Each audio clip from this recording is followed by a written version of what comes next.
Okay, so that's a lot to follow up. I think Bostic already told y'all my whole life story almost. Yeah, like you said, I'm from New Jersey. I moved to Atlanta. Went to school at Clark Atlanta University. That's how I met India. We've been friends for what, like almost 11, 12 years now. It's been a long time. It seems like longer than that.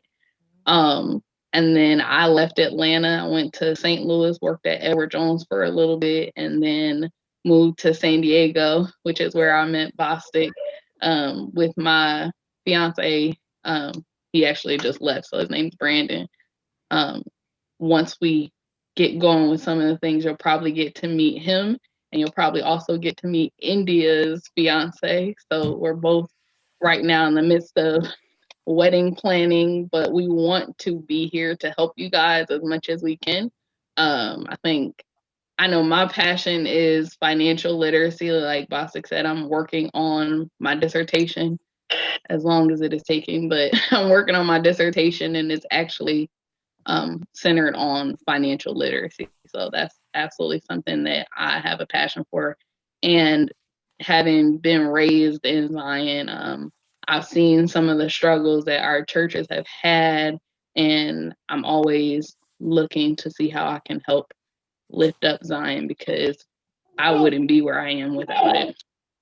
So, with that being said, we're going to go ahead and get started. India is in Dallas, so she's going to be kind of the point person for you guys with whatever questions you have because she is right there. But we'll be working together on everything as much as we can. So I'm gonna let India go ahead and get started. Hi, good evening, everyone. I'm just going to jump right into the presentation. We can start off with the agenda.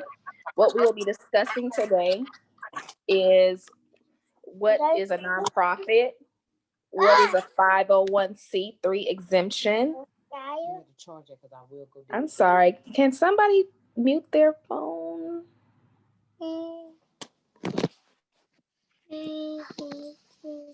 Has everybody muted their phones or their mobile devices or? Okay. Okay. What is a Bostic, you might be able to do it. Sorry, India. All right.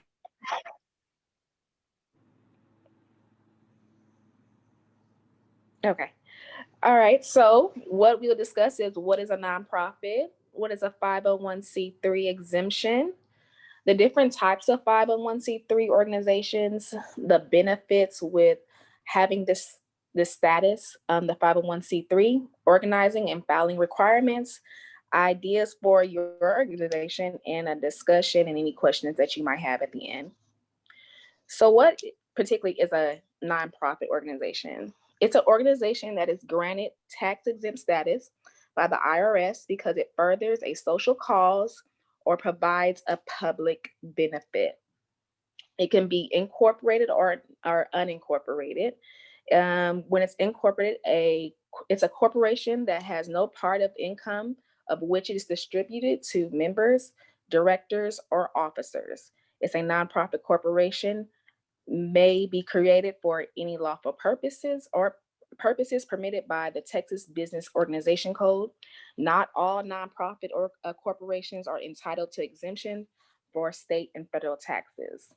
So some examples of that would be like your Boy Scouts of America, your American Red Cross, and your Global Giving incorporations or nonprofit associations. And unincorporated nonprofit associations are organizations consisting of 3 or more members joined by mutual consent for a common and non-profit purpose. So some of those examples would be like your local sports clubs, your residential associations, and your investment clubs. What is a 501c3 exemption? The Section 501c3 is a portion of the U.S. Internal Revenue Code that allows for federal tax exemption of nonprofit organizations, specifically those that are considered public charities, private foundations, or private operating foundations. It is regulated and administered by the U.S. Department of Treasury through Internal Revenue Service. The different types of 501c organizations, it can fall in between 3 different types. So it's you can have your public charity, private foundation, and the private operating foundations. With the public charity, most people recognize these type of organizations due to their active programs, such as your churches, welfare agencies, educational organizations, etc. They usually receive a substantial portion of their revenue from general public or form government, must obtain at least 1/3 from donations from the public support. So public support can be individuals, companies, and any other public charities. And I thought I had examples of public charities. Private foundations are a non-operating foundation. It do not have active programs, not required to publicly support, and so revenue may come from relative small numbers of donors, even single individuals or families. So that would be like your Bill and Melinda foundations, your Walton foundations, and your Coca-Cola foundations. Private operating foundations often maintain active programs similar to public charities, have close governance similar to foundations, often considered hybrids. So those would be like your zoos, your museums, and your libraries. And I will turn it over to Miss Tiana.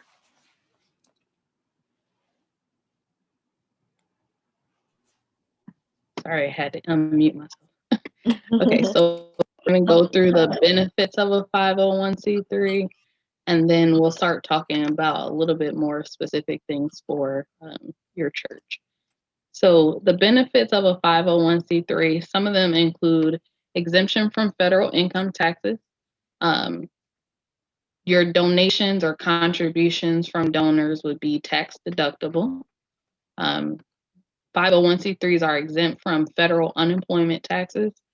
They also have the ability to get reduced postal rates at the post office. You can get tax exempt financing for programs or anything else that you might need money to assist with. And then there's also the possibility to get exemptions from state income, sales, and employment taxes.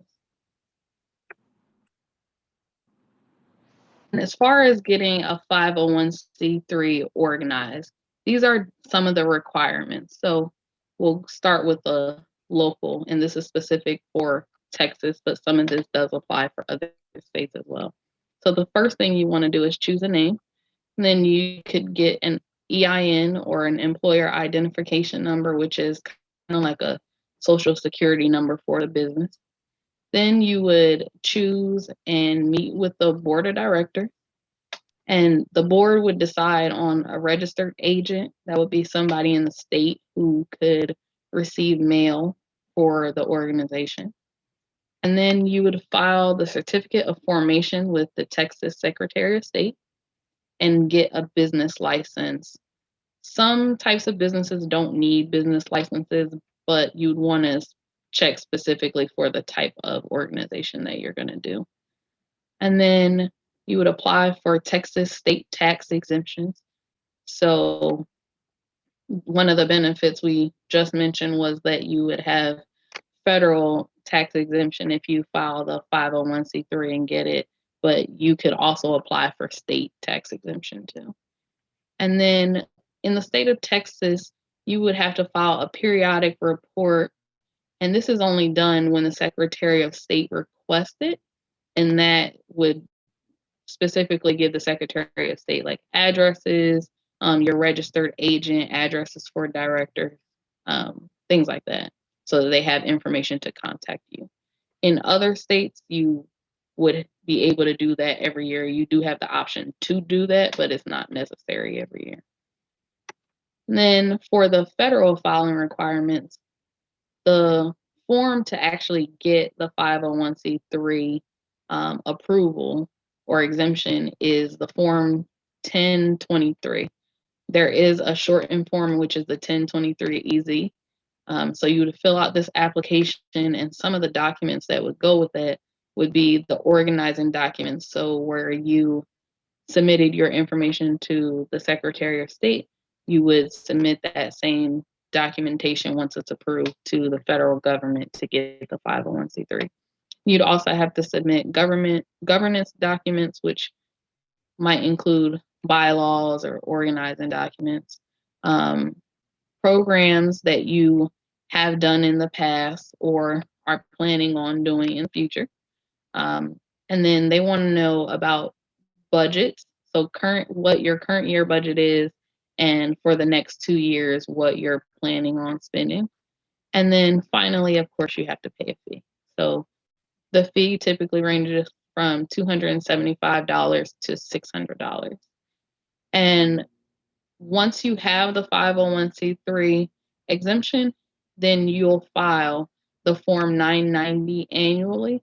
And there's 3 different types of 990s, which really depend on the amount of income that you're getting. So if you're getting under $50,000 in a year, you could do a 990N, which takes about 10 minutes to do.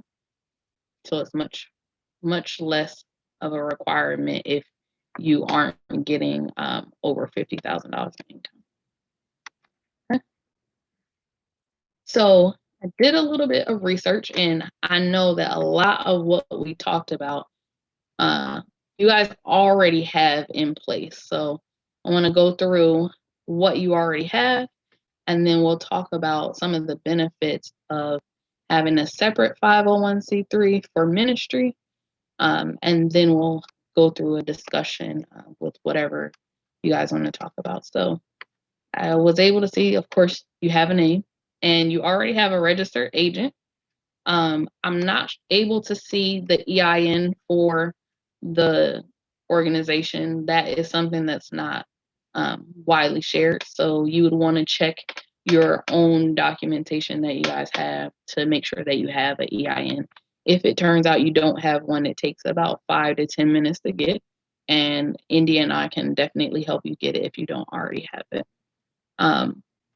You already have a board of directors. So we all know that in the AME Zion Church, we have a steward board and a trustee board. These 2 boards are essentially the board of directors for the organization. So you won't have to go out and find a new board for the church or anything like that. The organization is already formed with the Texas Secretary of State.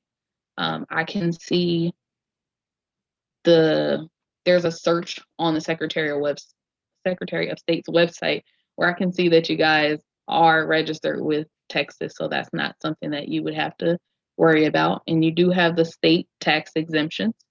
Luckily for the church, you don't have to file a 501c3 exemption in order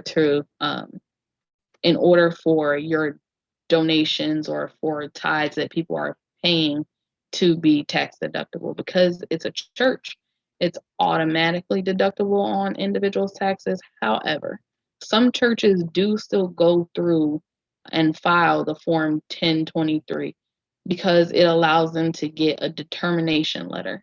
And that determination letter can be used to solicit donations. So if you guys wanted to apply for a grant or something, they might ask for that determination letter. So even though it's not something that's necessarily needed, it might be a good idea to get it.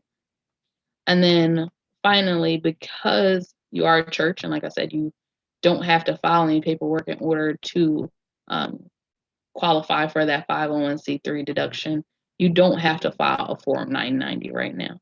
Now, if you do go ahead and do the 1023 to get that determination letter, you will have to file the Form 990.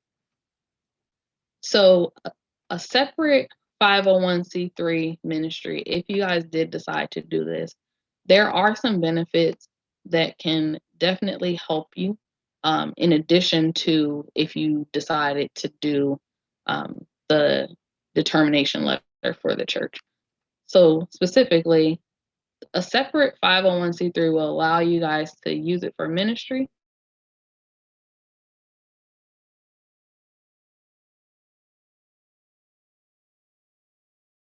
It can also be used for liability shield for the church.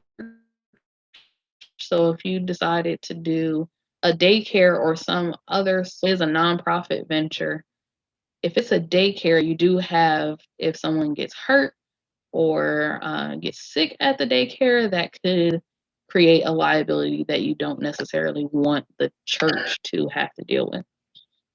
It would also allow you to focus more on the ministry, not the church operations. So by separating the ministry portion, you can have a separate board that works specifically on the ministry and is not necessarily working on maintaining the building or the bills for the church. And this would also allow you to have nonprofit grant opportunities. So sometimes you will run into grants or donors who don't necessarily want to give to a church, but they might want to give to a school, or they might want to go give to whatever other venture you guys decide to do. So that is definitely a benefit. And then this organization doesn't necessarily have to be a 501c3. There are a few other options. It can be, well, it's still a 501c3, but there is a specific type of 501c3. It's called a 509A3. This is an organization that is created specifically to support another exempt organization. So you can have this organization set up to support the church. That's another option.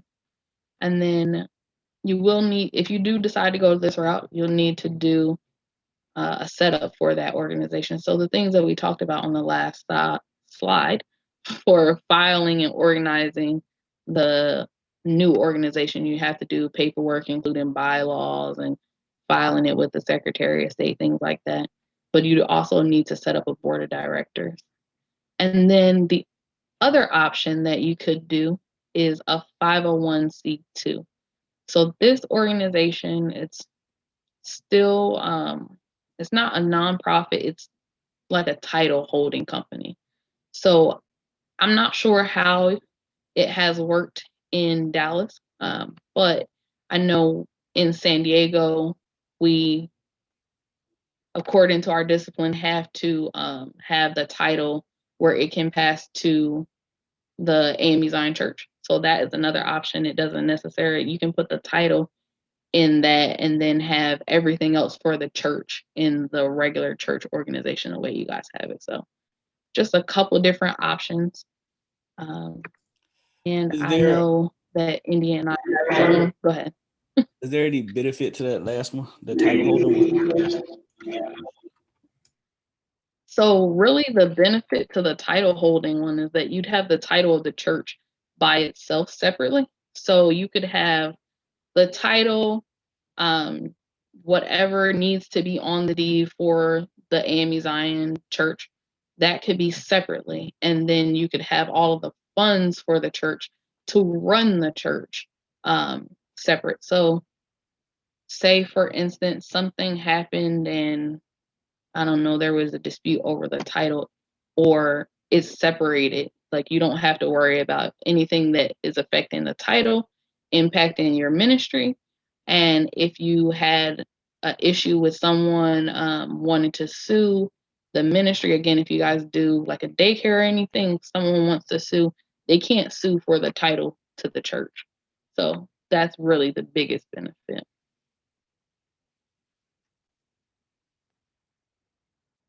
Okay, I know we talked a lot, but if you guys have any questions, we are here to answer whatever questions you have. And then here's our contact information too. And like I said, India is in Dallas. So if you guys, you can reach out to either one of us. Absolutely feel free to reach out to either one of us. But she will likely be the one that you'll see more because she's there.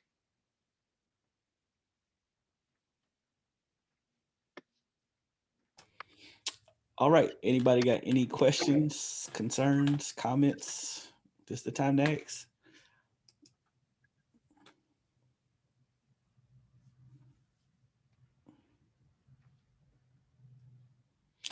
Good evening again. This is Reverend Williams. And thank you first and foremost for the presentation and for the research that you've already done. And if I understood you correctly, Doctor, my question is to you, Dr. Ray. Your research showed that St. Mark currently has a 501(c). Is that correct? So because you guys are a church, you don't have to have a 501(c)(3). So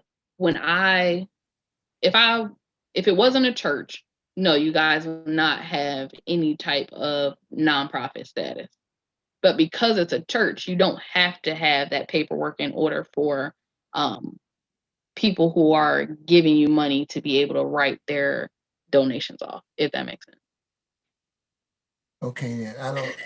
Yes, that makes sense. Maybe I didn't pose my question correctly. I wasn't coherent enough. Does your research show that St. Mark's AME Zion Church here in Dallas have an active 501(c)(3)? I think what he's trying No. to ask is, Okay. have we done everything we're supposed to do to be covered in case somebody is giving us donate? Are we doing what we're supposed to do on our end? Is all our bases Yes. covered on our end? That's what I think that's what he's trying to ask, right, Ron? So Is that what you're asking? I just want to make sure. Yes, because I'm confused now. When at the beginning, at one of the slides, you said that it shows that all that we needed to do was get an EIN number. It showed Brother Clarence Carter as the administrator. I know if you could go back to that slide for me, please. Yep. Oh, that's that slide there, as the registered agent. So looking at this information, do I conclude that we St. Mark already have a 501(c)(3)? So let me figure out the best way to say this. You don't have a 501(c)(3). You don't. But because you're a church, you don't have to have it, if that makes sense. So you do not have a 501(c)(3). What you guys have is you're registered with the state of Texas, which is, yes, you're doing exactly what you need to do as a church. You're registered with the state of Texas, and you have Texas state tax exemptions. You don't have paperwork with the federal government. But because you're a church, you don't have to have paperwork with the federal government in order to qualify for those exemptions. And what the biggest difference is, without filing the 501(c)(3) paperwork, you don't have the determination letter, which can be used for grants. And also, there's a website, it's called GuideStar. On that website, they list every 501(c)(3) that is organized with the federal government. So anybody that gets a determination letter is automatically added to that website.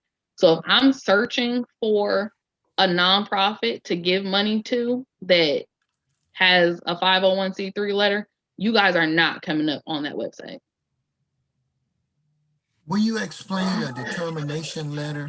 What is the essence of it?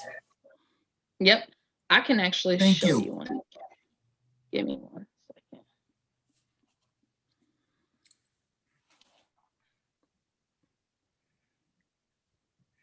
And the reason why, Dr. Wright, let me preface all of my questions because I'm starting from the ground up. I've never been involved in I've been in the church for a long time, but where there was a discussion around a 501(c)(3) and the do's and the don'ts of it, because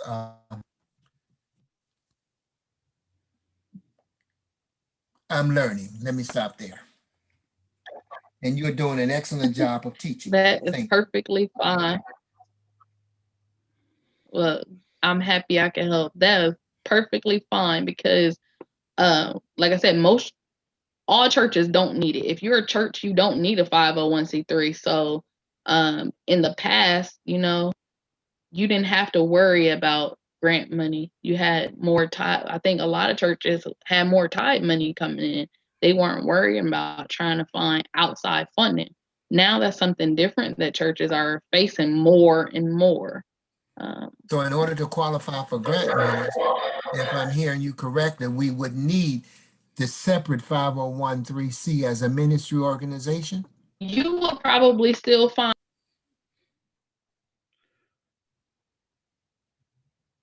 you will hang on. Oh, I can't find it.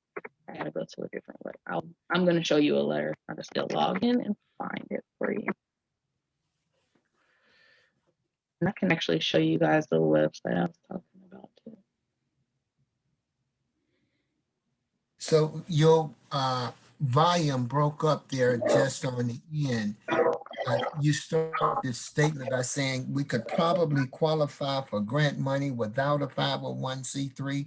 Am I paraphrasing you correctly? I think there's some places. Sorry, it's probably because I started trying to search. Okay. Trying to search. Go ahead. I think what she's saying is there are monies that we can get, but there's even more monies that is out there that you could possibly get. So some people will give to a church. Like if you got your ducks in a row, you can go to some businesses like Walmart. If they got extra stuff, sometimes they just give it to you because it's a church, because they can write that off, right? That's not an issue.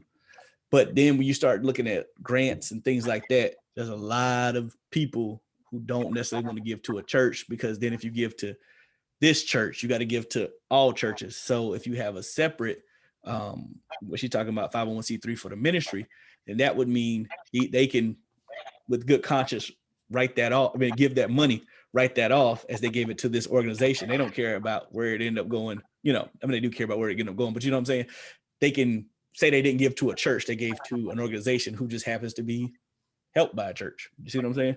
So can we do that in Zion according to the book Yeah. of discipline? Yeah, Set up a separate organization with paperwork, bylaws, Yes. and a board of directors? If you remember correctly, the district had one. The district here had one. Well, I've Oh, yeah. been on this district. Well, so the district had one, and even in let me see how to say this. When I was East Tennessee and Virginia, there were a couple of churches in the DC area that had separate 501(c)(3)s. There really isn't anything stopping us from doing this. The main point behind it is most bishops will probably encourage you to do it because they understand that a lot of people won't give money to a church. They'll give to a separate organization. So a lot of people. But that's why I'm confused. If the root of the 501(c)(3) is originating out of St. Mark, then how can it be a separate organization? See, here's the thing. So you could set up a 501(c)(3) where there's only one member, and that member be the church, technically, right? But according to the law, it's a whole separate entity. It is not a church. That's just the way it works. I know what you're trying to say is if it ultimately benefits the church, how can they say they're not giving to a church? Because when they write the check goes to New Promise Community Development Corporation. After that, you see what I'm saying? Now, is there anybody on this call tonight who can recall how it functioned in the past? You said that the district had one set up, the Dallas-Fort Worth district. That's what I was told, that the district had one. Okay, so I'm going to just sit back and listen now. Maybe somebody else can bring us up to date. Well, I was told that. Hold up. Part of the reason why you'll have people who will also be willing to give to another organization is because if you're like, remember I mentioned that you have to do that $990 every year. So if you're getting over $50,000 in donations, you have to fill out that form that shows exactly what you're spending that money on.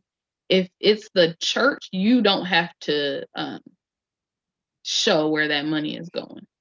So that gives them a little bit more confidence too. Like I can see exactly what that money is going towards versus if I give it to a church, they don't have to necessarily tell me what they spend the money on. Thank you, Dr. Wright. You're welcome. I'm still going to show you that letter. I'm pulling it up.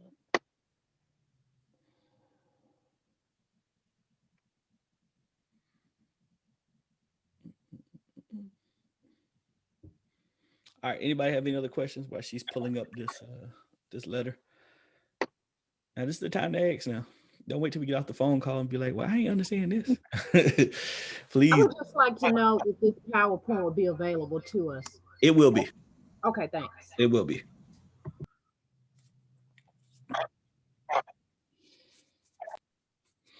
I believe they're gonna email it to me as soon as this is over with, and I can email it out.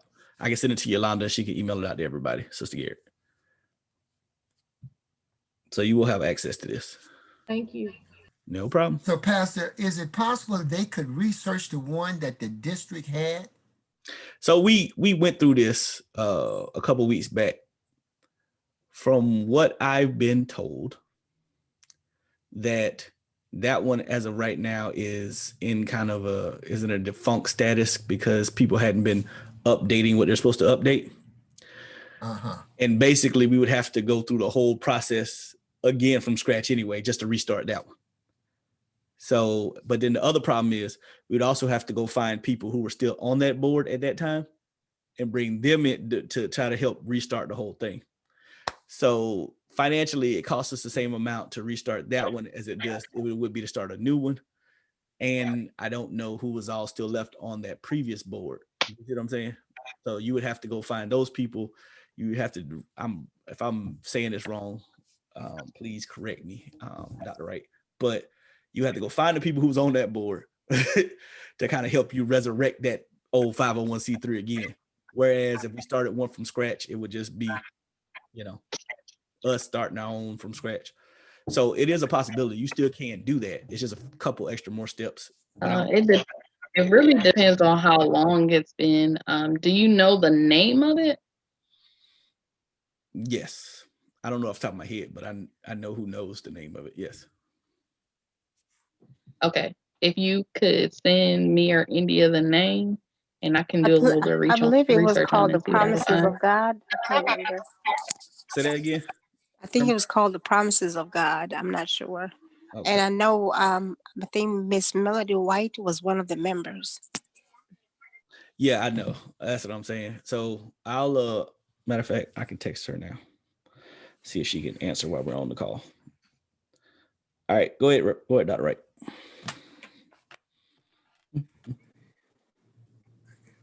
Okay, so this letter is a letter from another client of mine that has a nonprofit. And this is what the determination letter looks like. So it basically tells you that the IRS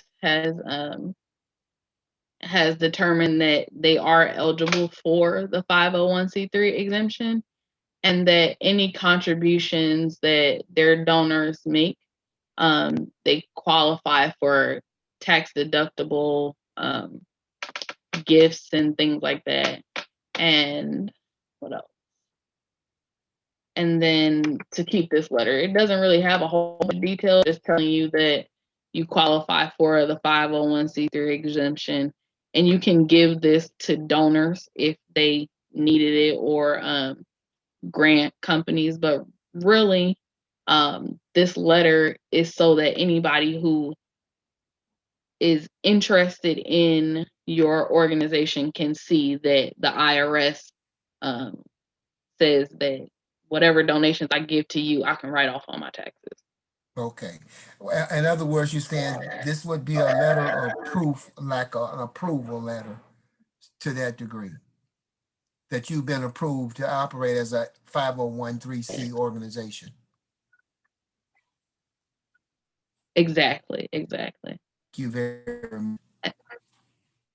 You're welcome. Let me show you one more thing. So this is the website I was telling you guys about, called GuideStar.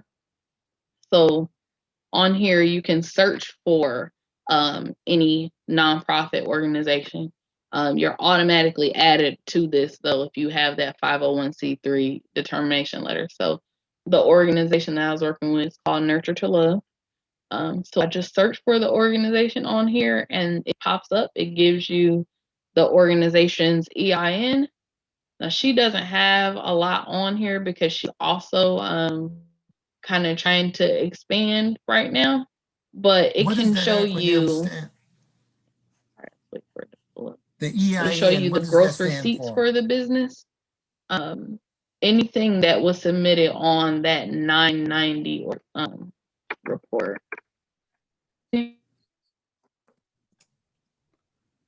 Reverend Williams. Dr. Wright, what's You can see what does her that EIN acronym? this. I was trying to pay. Employer identification number. Thank you. Yep.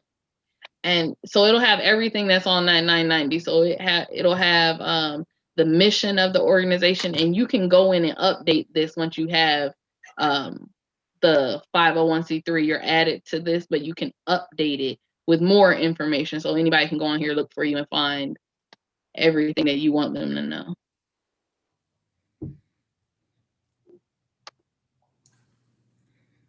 And I'll make sure I put, I'll send you guys a couple other resources too, just so you have them.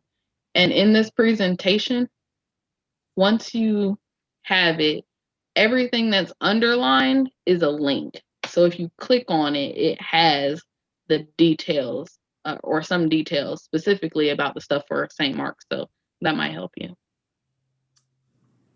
Okay.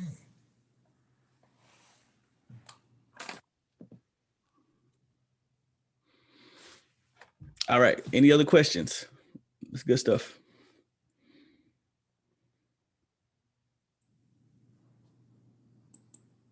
This is Carolyn Ray, and I was digging through some papers that I have here. And I have a letter that's dated October the 21st, 2010. And it gives an employee identification number for St. Mark. Great. So that's good to know that you guys already have that. You don't actually need to add it. Would you mind giving it to me so I can add it to the presentation for you? 75192-0067. Okay. I have 75192-0067. Yes. And that was from October the 12th, 2010. Okay, great. Thank you.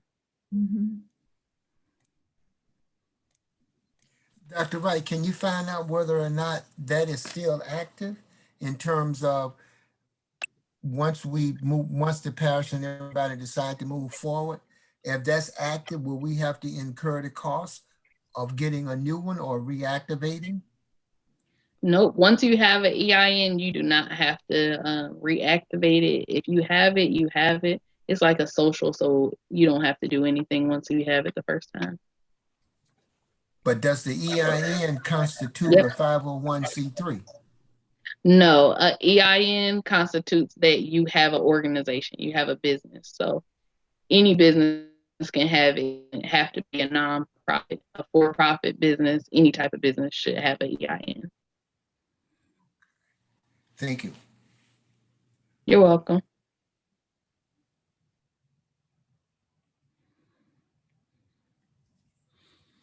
All right. Any other questions? All right. So let me say this. So let me kind of talk through some stuff.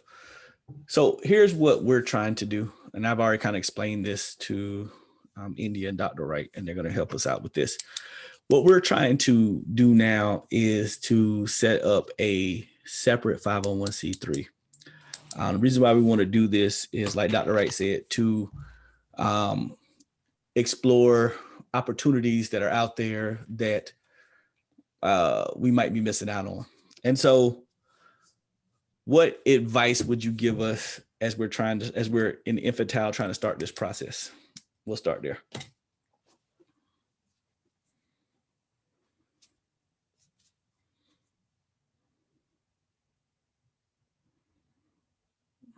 Sorry, trying to unmute myself. So honestly, the biggest piece of advice is really to see what you guys already have and then decide what type of ministry do you guys want to do? Is it something that, or do you already have an idea? Well, what we're already working on now is we're trying to set up a couple rooms in the church. One, we're trying to set up a computer lab.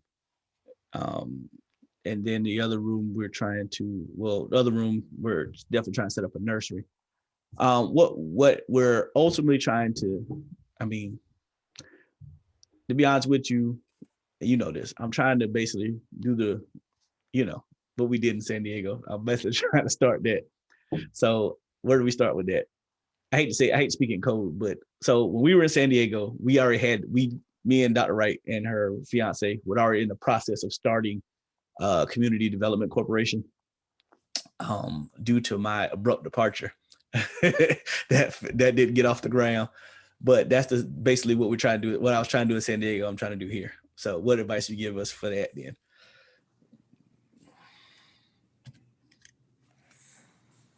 Like I said, the biggest piece is finding out exactly what you want to do, what the community needs. That's really the biggest piece. If you know you want to set up a separate 501c3, that is less work than figuring out exactly what program is going to work, right? So if you're trying to set up the 501c3, part of that application is talking about the programming that you're going to do. So in my experience, that's the hardest part for people to kind of come together and decide exactly what you're going to do. Okay. So I think that's also one of the biggest things we talked about when we were in San Diego too. Exactly what are we going to do? It doesn't make sense to put money out for a new organization if you don't know exactly what you want to do with it. All right. That helps. Well, can you give us some ideas, since we're all novices at this, or some stuff that we could do? That would probably, I think that might help. Because sometimes when you hear about this stuff, it sounds so expansive, like it seems overwhelming. What's some ideas of stuff that we could do? Honestly, you could do anything. The thing that I would probably tell you to do, I don't know how easy or hard this will be with COVID, but talk to the people in the neighborhood, see exactly what they need. I could come up with a million ideas, but if they don't need it, they won't support it. They won't be there. It's pointless. Okay. Talk to the church members. Y'all are having a church. You could do a survey, just kind of see what people need, what can the church do. Well, I'm gonna say this. Part of the challenge is I don't know how many people actually live in our neighborhood in the church. Most people don't. That's okay. Well, I'm just thinking if they're part of the church, they come to the neighborhood. So well, I'm looking for Sister Carter to chime in, since she's my next door neighbor. What would she say? Her or Brother Carter?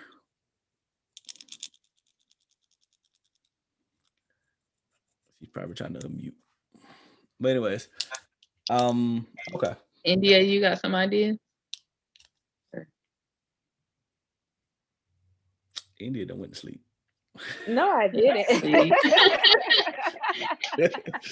India done went to sleep. No, weren't we talking about a computer lab for children? We are.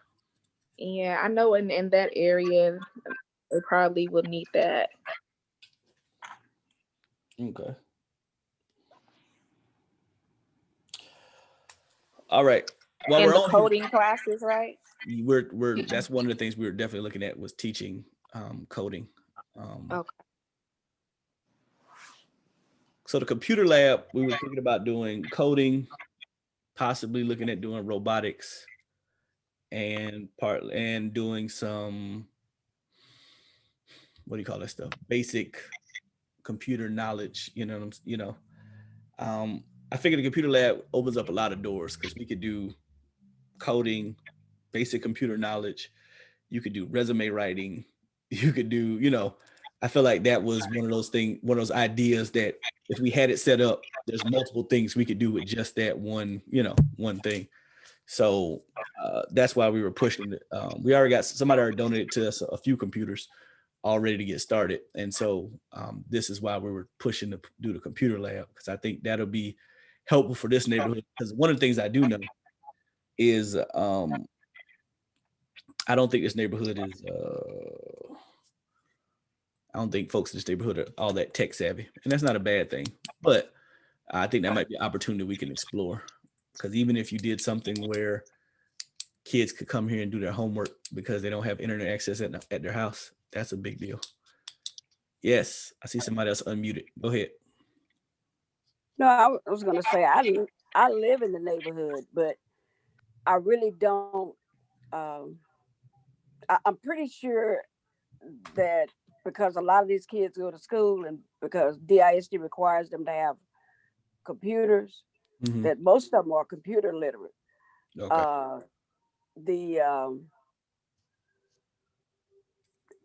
If I would say they needed something, I would say they needed something as an activity, something that they could do that would busy them and keep them out of harm's way. Okay.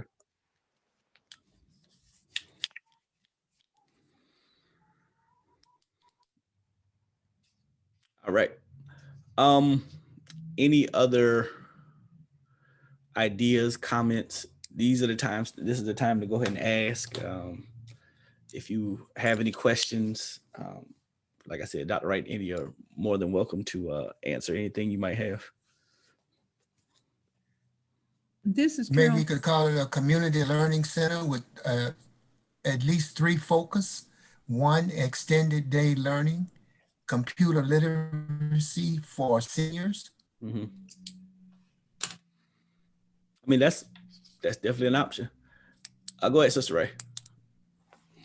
Is that name too generic, Dr. Wright, as you start to develop the documentation to support why you want this 501c3?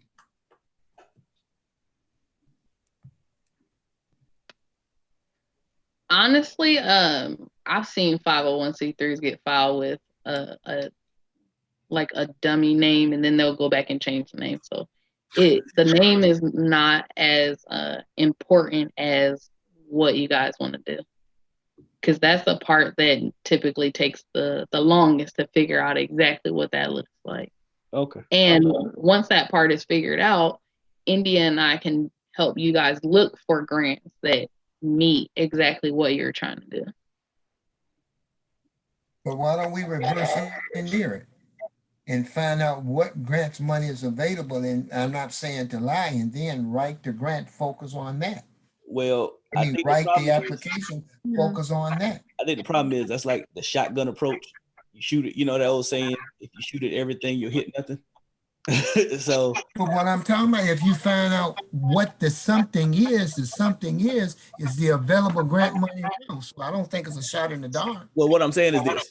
So I get what you're saying, but okay. So I was talking to a local pastor who has multiple of these. He has multiple 501c3s at his church. What he said was, he found an issue. He basically started a 501c3 to meet said issue. And that's when he found the monies for it. Because there's plenty of issues out there, and there's plenty of money out there. So the question is going to be so give you an example. You could find monies probably from Microsoft to get computers and stuff to do this computer lab. You could also go find monies from Walmart to get diapers and stuff. You can probably so once you get all this money, what you gonna do with it?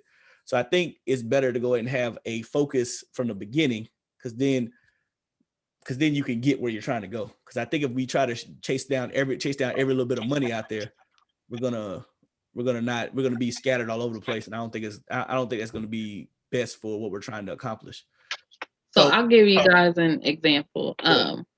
I'm a Gates Millennium Scholar, which means I got a scholarship from Bill and Melinda Gates. We are creating our own organization, a separate 501c3. And we tried that approach. We did. We wanted to find whatever money there was available. We are now like a year later, and we still haven't narrowed down our programming. It has made the process so much longer than it needed to be. But there is grant money for literally like everything that you could think of. But what I can do is I'll send you guys some a couple of resources where you can actually look through and see just the sheer number of grants that are available.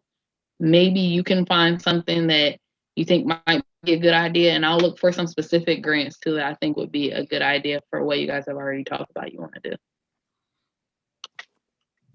One of the things in the 501c3, when you're applying for it, what I found was that you put down whatever you actually, it's kind of like you need to plan what you need to do or what you want to do when you get into 501c3. You don't do something and then create a 501c3 to fit into that category. So like if you did a literacy thing, then you'd say literacy. Well, if you intended to include folks that had been in prison, you put that in your 501c3. If you're going to feed the homeless, you put that in there and put all those together. And that's what your 501c3 is for. And when you say literacy, that will take in the computer lab, that would take in after school programming, that would take in all these other things. So you get the broad category, and then the things fit into that category. Yeah, I mean, no, I agree with you, because I think one of the like we said before when we was talking about what assets that we have, one of our biggest assets is this building. It's a huge asset. We have I think we have a decent enough kitchen to, even if where we wanted to run an after school program, or even we got the kitchen and the space to do some stuff like that. Do you see what I'm saying? So I think this building is our biggest asset. And I think what we should be looking for is ways to use that, for lack of a better word, to help benefit us. Because ultimately what we're trying to do is not to make money, but it's really to be good neighbors here in this neighborhood. And that's what we got. I think that's where we need to come at this thing. If we come at this thing thinking, oh, we about to get a whole bunch of money for the church, blah, blah, blah, blah, we're going to be missing the mark. And, that's going to fizzle out, because if you're doing stuff for money, a lot of times you ain't going to put your whole heart in. If you're doing it just for the money, you're not going to put your whole heart into it.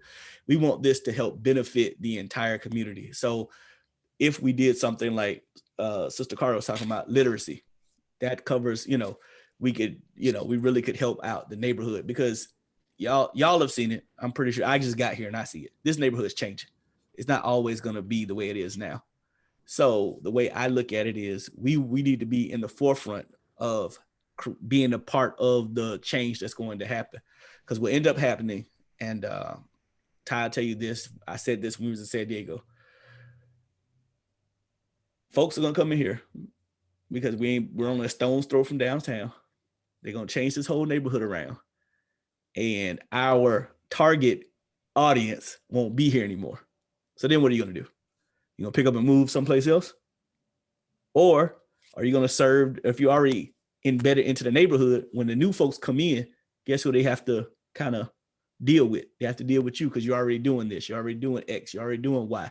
So if they want to we could always partner together, but you'll be a part of the process. What tends to happen in Zion, and I'm speaking broadly because I've seen this happen, we don't read the tea leaves. And so when the neighborhood changes, we're left behind. And then we're sitting here with a big old building with four folks in it, wondering what is we going to do? That's not what we need to be doing. We need to be progressive and not being reactionary all the time. And so what we want to do is to start ensuring that we are a major player in this neighborhood, because there are certain places I've been to where nothing happens unless this church is involved, because the people know, developers know, everybody know, we won't be able to make an inroad in that neighborhood unless we deal with X church. And I'm sure Ty has seen this too in the Northeast, right? There's certain churches up there, especially, and there are a lot of my AME Zion churches that folks know, if I'm trying to make an inroad in this neighborhood, I need my best bet, politicians, whomever, my best bet is to go through X church. So we want to be that here in the Dallas area. All right. Anything else? I'll just say one thing. You know how I feel about I get where you're going with that, but I'm definitely like, what? That's I don't know about how I feel about that, but that about your proclivities. anyway, but if you are that church where developers have to come to you to kind of get your approval for what's going on in the neighborhood, you do have a voice. Like, you're giving yourself and your community a bigger voice in what's going on there, as opposed to just, letting everybody and their mom come in and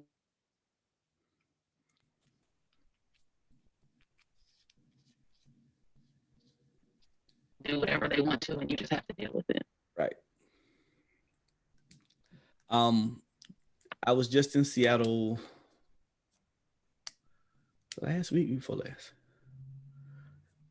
Visited, and I passed by my old church. The number one mover and shaker in that neighborhood now is the weed shop on the corner.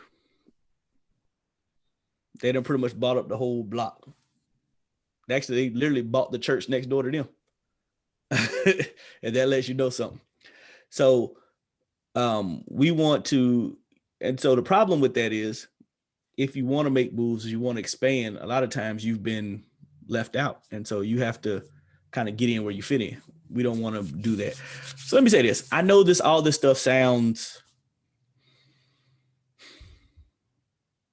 what's the word? Overwhelming to a certain degree, but it's actually not. And I think that it would be, I think once we get involved in it and get deeper into it, I think you'll be able to see how this will be beneficial, not only for the church itself, but for the community overall. Because I think right now, all this stuff sounds very theoretical, and it sounds like, what is the pastor talking about? What are these people talking about? Why do we need to do all this stuff?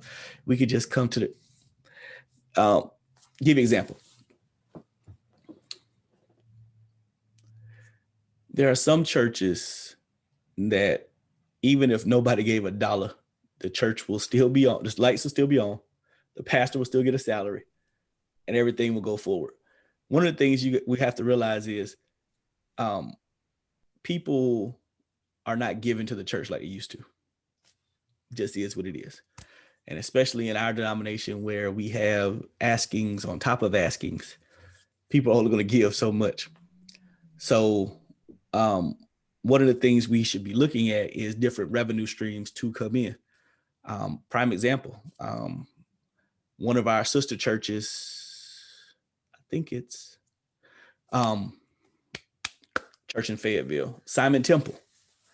They just bought a food truck that they plan on putting in the parking lot of their church. So that way people can come, that way they can basically sell food throughout the week. That church also owns a strip mall, right? They've been progressive about this stuff. I mean, that church now has, I think, close to 5,000 members in Fayetteville, North Carolina. Fayetteville is all right, but it ain't no metropolis. You get what I'm saying? I think this is a good way. And so I'm pretty sure most of what they're doing is what we're talking about doing now. Dr. Heine up in Syracuse, New York, he started a 501c3. They literally just bought the old building they moved out of and about to turn that old building into a culinary program where people can come and learn how to cook and then have a little cafe in there. I mean, and he said it started from his community development corporation. So there's opportunities out here to do some powerful ministry. And I think that powerful ministry and be able to receive some funds outside of our normal process. All right. Any other questions, comments, concerns? If you think it's a dumb idea, you can say that too. That's fine.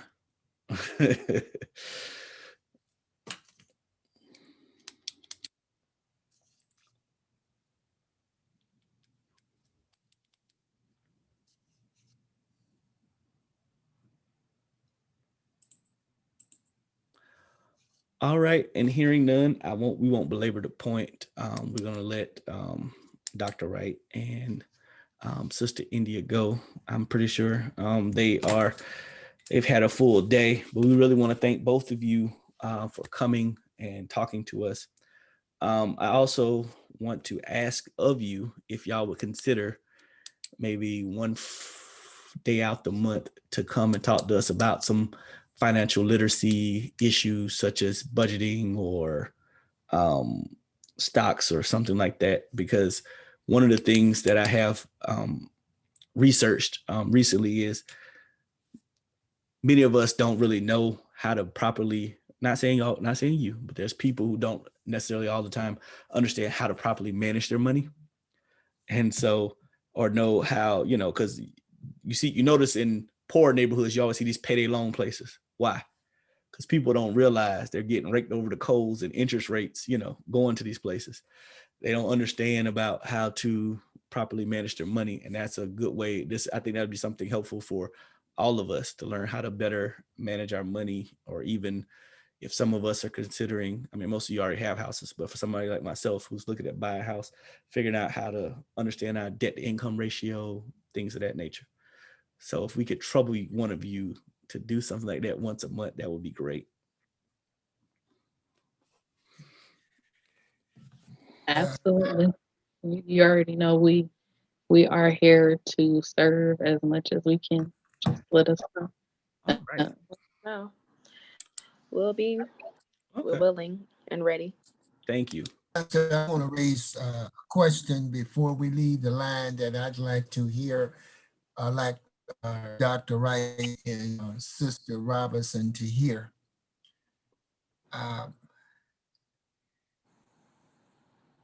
Our community, the Oak Cliff community, or the Oak Cliff area of Dallas, when you look at the racial makeup, it's about 22% white, about 69 to 70% Hispanic, and less than 10% African American. Mm-hmm. So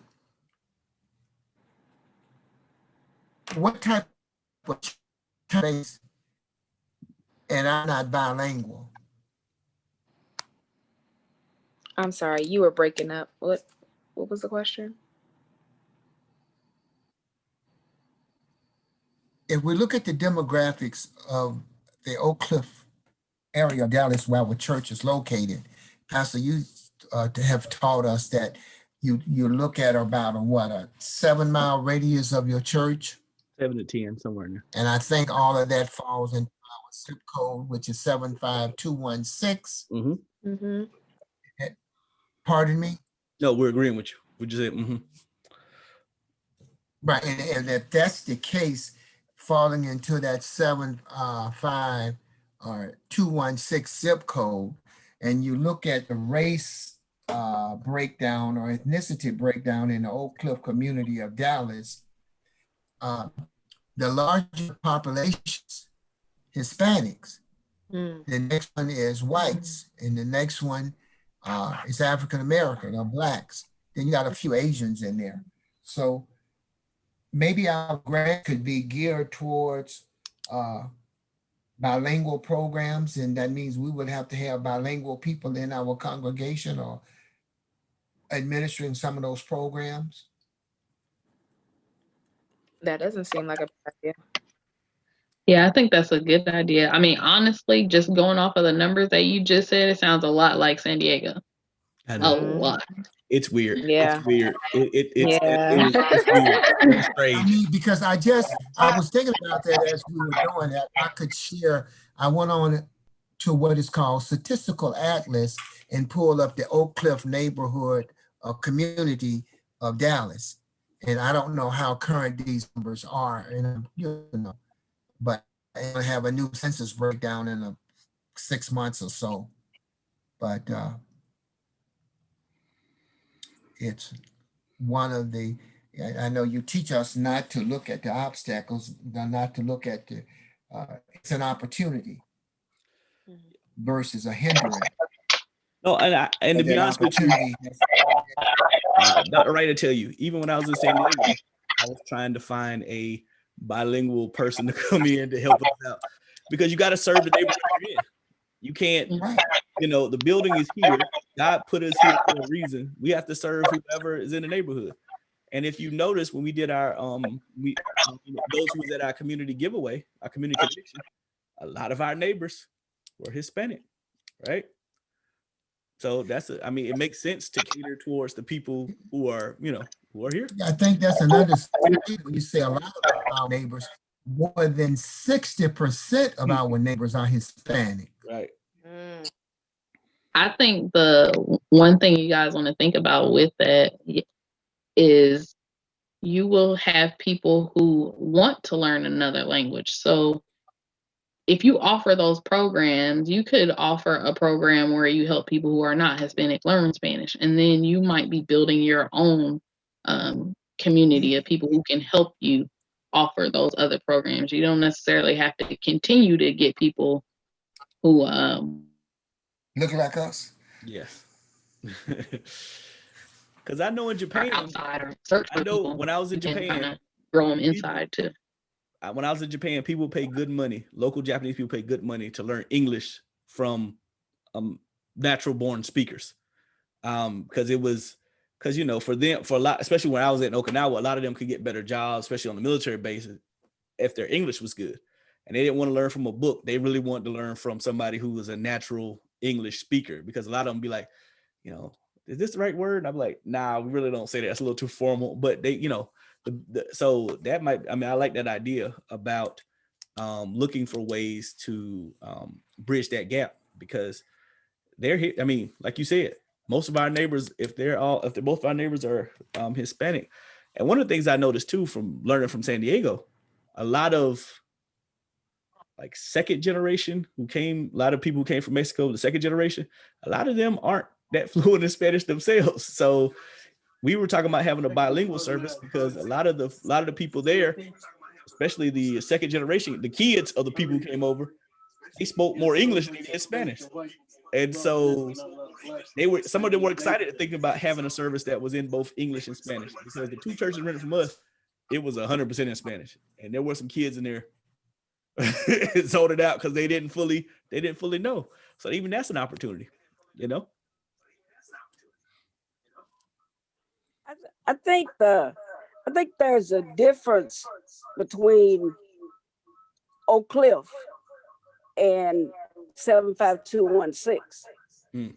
I think Oak Cliff may have been what he looked at for the percentages of Blacks and Hispanics. I think 75216 is predominantly Black. As a matter of fact, we're more than 50% are Black in 75, unless they change with this new census. But you move over to West Oak Cliff, and you got a lot more Mexicans. The one thing about the Hispanic community, Clarence, turn your phone down, is they're very clannish, and sorry about that. And if they can't get a cluster of houses, then they don't buy. So since they can't get a cluster of houses in 75216, they're beginning to come, but actually Blacks are over 50% in 75216. Maybe whites are whites are the minority, they're about 2%. Well, let me ask you. Mexicans are probably about 40%. What would be, and I'm asking Dr. Wright in India, what would be a good way, outside of knocking on doors, being that we are in this season of COVID, to get a better understanding of what the community needs?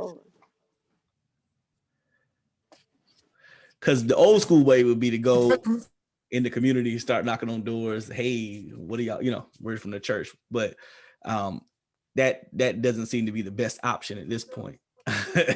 So what's another way that you think that we can do this? You could Those numbers, you could get those numbers from City Hall, Pastor. Okay.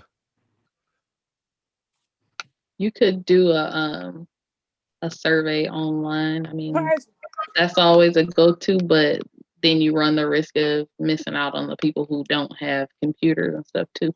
So you have to have, if you do a survey online, I would make sure that you tell anybody who's doing it to pass it on, or like everybody pretty much has a phone, even though some people might not use their phone. But if I don't use my phone, somebody else in my family might have the ability to let me use their phone and do the survey. Okay. So, All right. That's a good idea.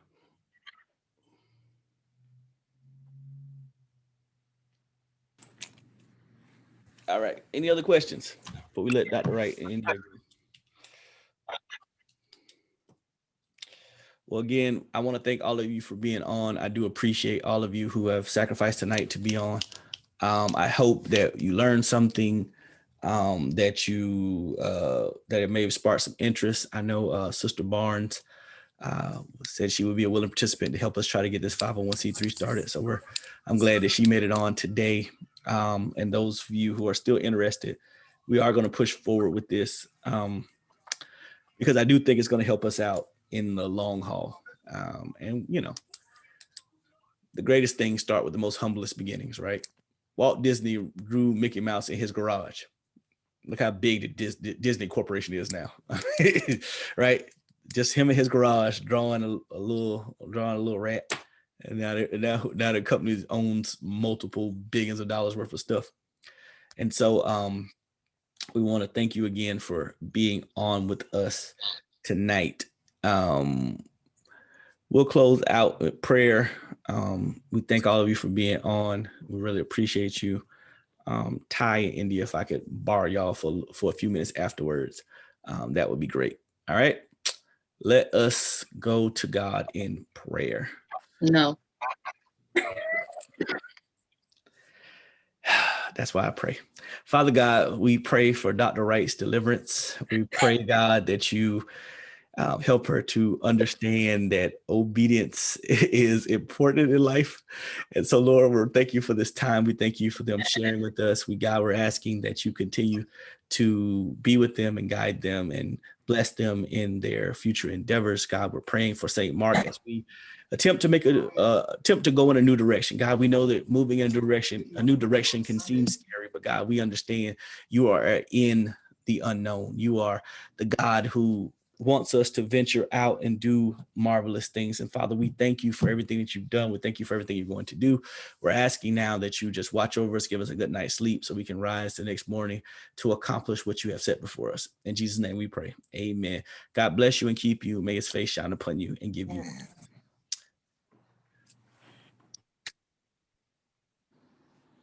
Good night, everybody. Good night, Walt Disney.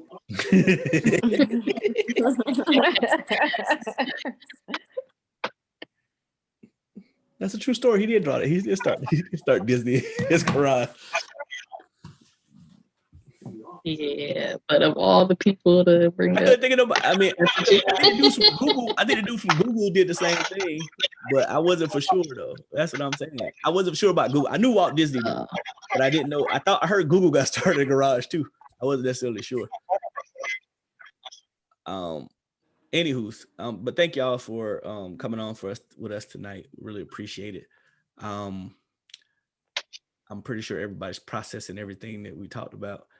And I know it can be a bit. Absolutely. Wait, did you stop the recording? Oh, I did not. Hold on. Before I start talking bad about Sister Carter, let me stop it.